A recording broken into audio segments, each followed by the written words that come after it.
Certainly, the agency was collecting information on bin Laden. I believe there was even a finished intelligence report called Al-Qaeda Plans to Strike in the United States, which went to the National Security Council.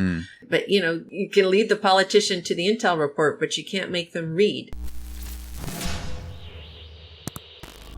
I get into that. I guess this could be a good spot to get into the war in Iraq and 9/11, because I believe you joined the CIA in between those two when you got recruited. Yeah, in early 2003. Yep. So there is it's not a notion, it actually happened. The CIA was blamed publicly for not stopping the 9/11 attacks and supporting the misconceptions that there were weapons of mass destruction in Iraq. So I wanted to ask you, we can start with 9/11. Was 9/11 an intelligence failure? Was it not an intelligence failure on the part of the CIA and other agencies? Kind of what happened there? I don't think that it was an intelligence failure. I think that the policymakers had been informed that there had been this increase in chatter, as we call it. It was very clear that something was coming. The problem is that policymakers, first of all, already have their agenda. We had a brand new administration. That was George W. Bush had just come in.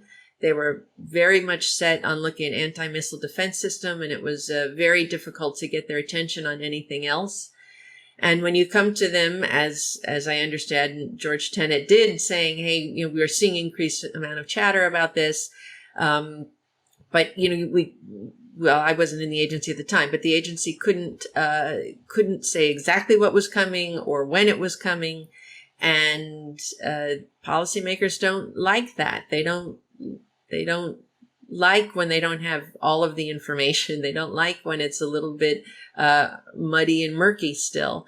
And like I said, they already had their agenda laid out. And so it was very difficult to get the attention of the people who should have been giving that attention. But I would argue that the intelligence was there. So that was a case where the president had an agenda and the CIA was collecting intelligence, not, I want to say as normal, because it's such an abnormal, horrific event, but there was intelligence collection going on, like raw intelligence versus finished intelligence, and the president was looking for intelligence that fit his agenda that may not be the best intelligence, or kind of cherry picking which intelligence they chose to listen to?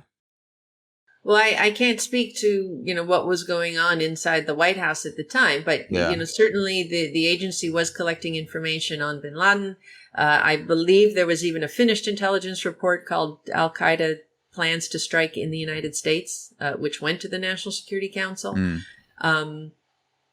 But, you can lead the politician to the intel report, but you can't make them read. So why they made the choices that they made, I can't speak to that. Yeah, so I was 10 years old when 9/11 happened, so I didn't actually start looking into the news and the reports that were circulating around that time until probably 3, 4, 5 years after, as just a sophomore in high school, going like, oh, what actually happened? And like the conspiracy theories started to drop and all this stuff. But I do remember there was a clear, a phrase that people used, this is back in the early mid-2000s, was that there was a failure to connect the dots between agencies, that there was a bunch of different intelligence gathering, and the FBI had their stuff, the CIA had their stuff, the State Departments had their stuff, and this was the narrative. I'm not saying this is true, but had all of that information been together and connected and overseen by a single department, that theoretically we had information that could have stopped 9/11. I remember reading articles in that vein that talked about connecting the dots and how we actually had the information, but just weren't putting it together in the right way. Is that something that you saw on your side? Is there any truth to that narrative?